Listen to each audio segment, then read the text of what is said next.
A few months ago, I got an invite from Pierogi of Scammer Payback to attend a special scam project. I, together with some of the best scam baiters on YouTube, attended Scammer Payback's headquarters. And there we were not only able to help victims, but we were also able to join the scam call centre itself and intercept their calls. And you're going to find out just how we did this in this video.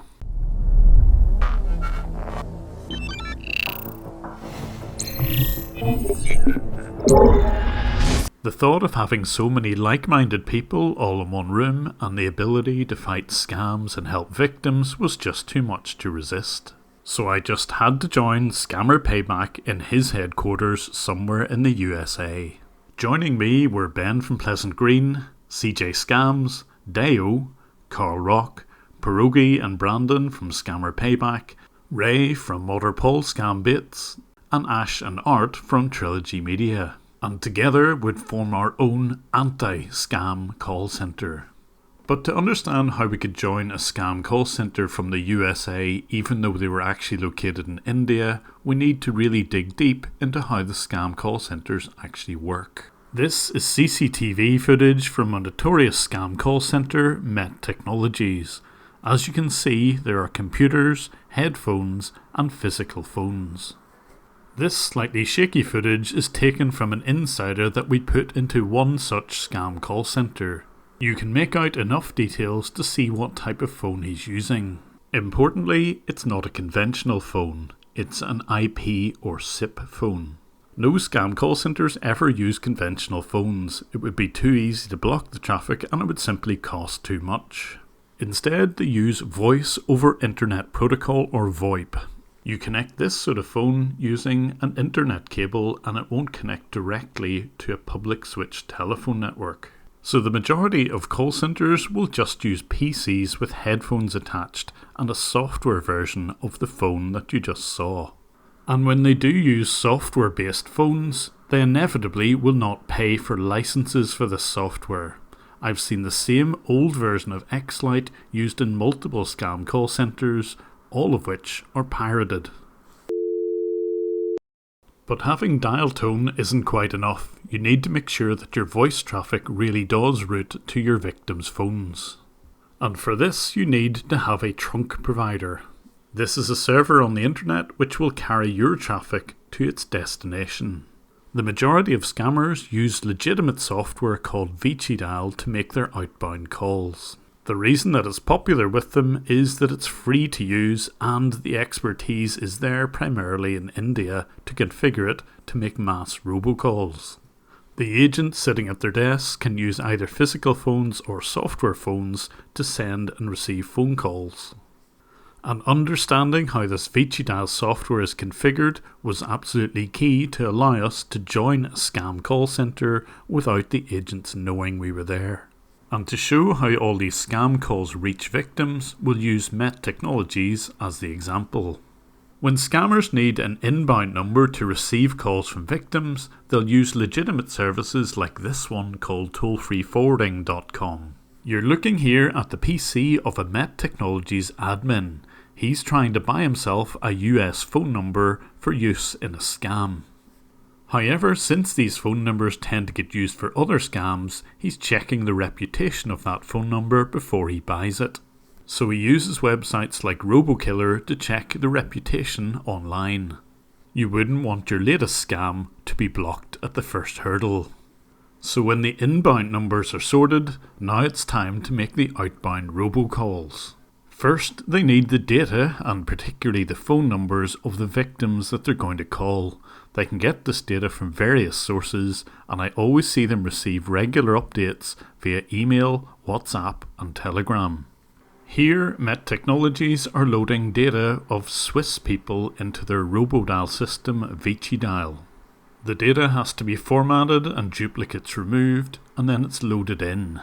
You can see from the names of the data files that they target multiple countries including Canada, USA, lots of European countries and Australia. Next, they need the audio for any RoboDial message. There are plenty of online tools and this is one such example. Hi, this is Daniel from Amazon Customer Service. We have seen a recent order number AMZ0987 of iPhone 11 Pro on your account, which is billed on your card attached to your Amazon account. The amount charged is $1,099. We noticed some suspicious activity on your account, so we have put in hold to the transaction. Please press 1 now. And to report, press 2. This is the easy bit because there are numerous text-to-speech programs on the internet. And they will tailor the accent to suit the country that they're scamming. They can pretty much pick any accent that they choose. Hola, esto es Microsoft. Hemos detectado un comportamiento sospechoso en su computadora. Presione 1 para hablar con un agente. The downside is that they have to train their agents to speak Spanish, but for them, this is an untapped market where fewer people have heard of the Microsoft scam.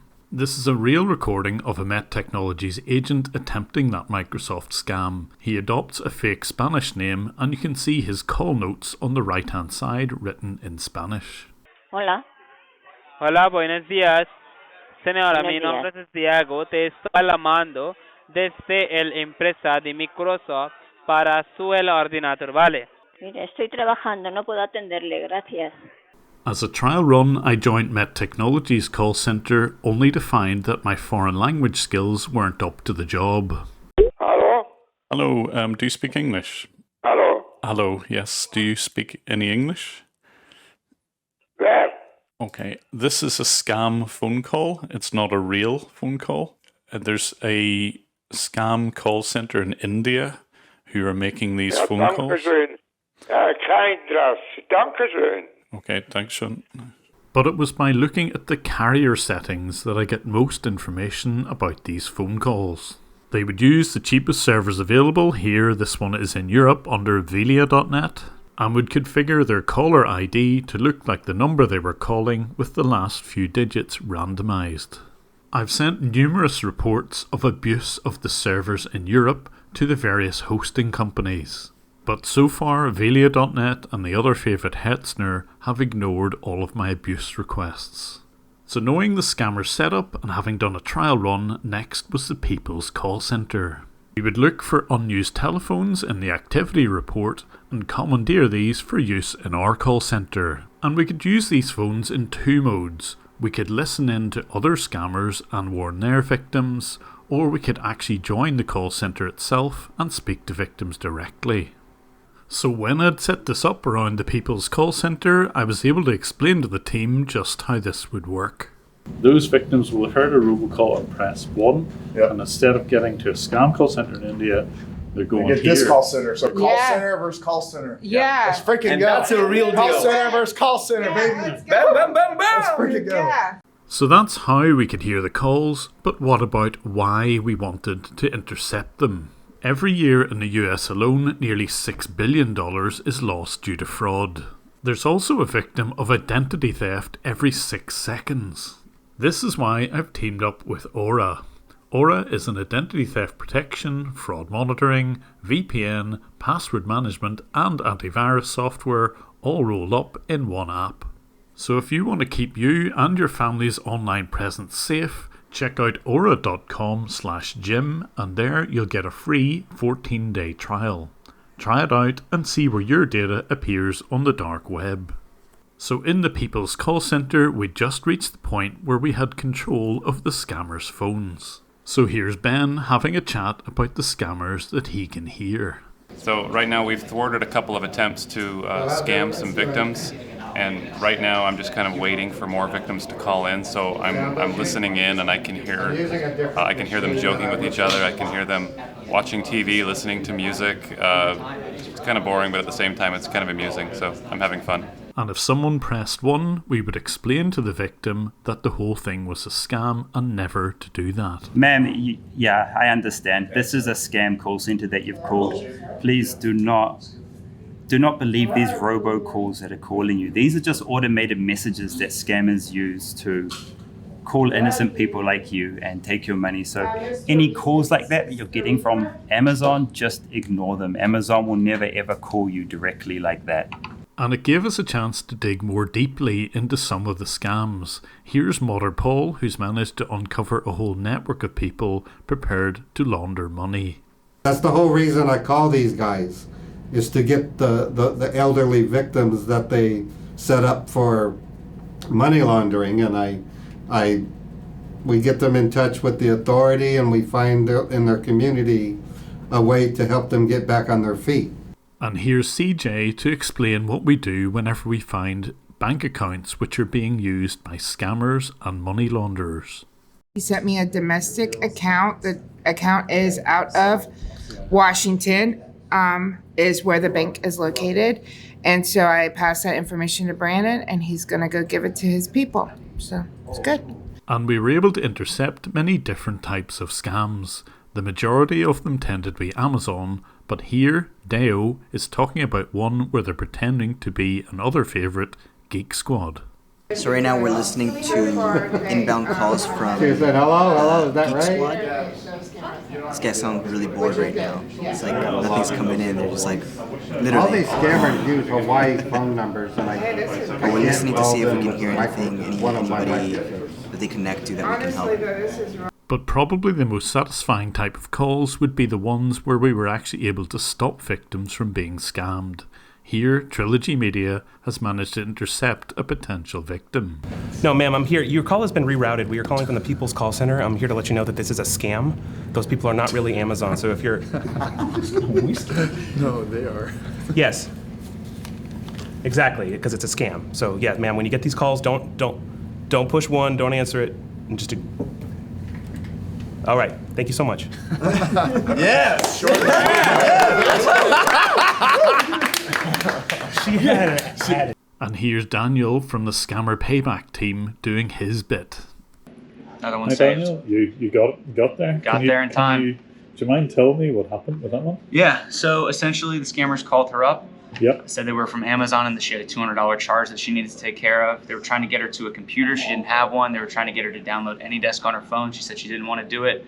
But by the time she got to the App Store, I figured we should intervene just in case they get access to her phone. So I called her up. Thankfully, she answered, told her that it was internet scammers, and she was very, very relieved. Apparently, they've been getting a lot of calls lately. They have her husband's name and a lot of her personal information. So glad we were able to put a stop to it, and hopefully, next time she gets a call, she knows exactly what's happening. Good work, Dan. Thank you, sir. Do you think that she actually figured out it was a scam, or was she not sure? No, she was unsure. In fact, she said that they were opening up an Amazon office in her hometown, and she was going to walk all the way down there by herself. She's 90 years old. She was going to walk all the way down there just to talk to them about it. So I let her know. Nothing really going on. You don't have to do that. Oh, good work, man. Yes, thank you, sir. That's Appreciate great. it. Particularly if you're 90 and you don't understand. Good work. Thank you. But when I had a crowd of people with this expert knowledge about scams, I would ask them a very key question and try and get an answer. And that question was, what's your best advice on preventing a scam? It would be to stop and think and don't allow your emotions to get the best of you, because these scammers usually have this sense of urgency that you need to do this now or else you're going to get arrested, or you've been accused of something and so you feel this emotion. And when you do that, because we are emotional beings, we tend to make mistakes doing that kind of thing. So I would say just stop, think, and do a little bit more research on the company that's calling you. If you don't have any business with them, don't entertain the call or the message. If you do have business with them, go look at your bill and call the number that's on the bill instead of the number that's on a website or a number that maybe called you. I would just say ask lots of questions. Ask lots of questions because it's good for you. It helps you kind of determine whether or not something is too good to be true, whether it's fishy, but it also frustrates the scammers so much. So the more questions you can ask, the more good you're going to be doing for yourself, and the more frustrated you're going to make these scammers. They'll start to fall apart once you ask the hard questions. To victims, don't let anyone remote into your computer. It's never needed. 2, a company will never call you to give you a refund, and most certainly the government will never call you to begin with. Just understand that there are people in this world who are out to take advantage of you, and those are the 3 ways they can do it. So I think a lot of these scam victims, they're very trusting in people, and they want to believe what somebody's saying, even if it's over the phone or what they see on a computer screen. So I would say always, not even if you think it's suspicious, because a lot of times people don't think things are suspicious, but go verify with somebody. I kind of think of it like a scam buddy system. My mom used to call me when her printer was broken all the time, and I'd have to remote in and fix her system in her printer. And but the idea is like, if something's happening on your computer, or somebody's calling you, or you get an email, there's got to be someone in your family or your circle that you can talk to and say like, hey, is this thing legit? I got this text message. You want to look at it? Obviously, don't click on links and things like that, and don't call these guys up. But I would just say, like, verify things with somebody else, not just in your own mind, but have another set of eyes on something. And again, that's not the be-all, end-all, but it at least helps, because then you have a couple people talking about something. So verify all the information. Yeah, my one piece of advice, whether it's street scams or whether it's phone scams, please stop trusting people who approach you. It's as simple as that. Someone who calls you, someone who approaches you on the street, please be very, very careful. And 99% of the time, do not trust them. I would say the best advice is just try to be humble, because it is very hard to realize like that anybody can fall for a scam. Anybody, it doesn't matter your age, it doesn't matter, you know, if you're smart or not smart, it doesn't matter your career level, anybody can. So the second that you think that you can't get scammed is the second that you could potentially get scammed. So I would say stay humble and stay safe and realize it can happen to you. Probably if somebody call you and try to put urgency, dropping urgency on you, you have to do it. You're going to get arrested. Something going to happen. Step back from whatever the situation is and talk to somebody.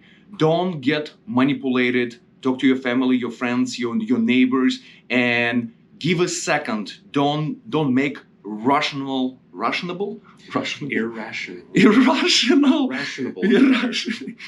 just created a new word. Irrational decisions. I already forgot. What I would say, just to condense what he just said with those rationables, is don't let yourself be pressured, ever. Yes. And don't ever be afraid to ask questions and seek help. And finally, my overall impression of the People's Call Centre has been a hugely positive one. I'd like to thank Brandon and Scammer Payback for hosting the event, and I'm hoping it will become a regular occurrence. Lastly, if you would like to help me in my fight against scammers, I have a Patreon channel, the link is on screen and in the description, or even if you fancy buying me a coffee, there's a link to do that as well. I'm also on Twitter, I'm JimBrowning11 there, and finally thank you to everyone who's watched the video, and catch you on the next one.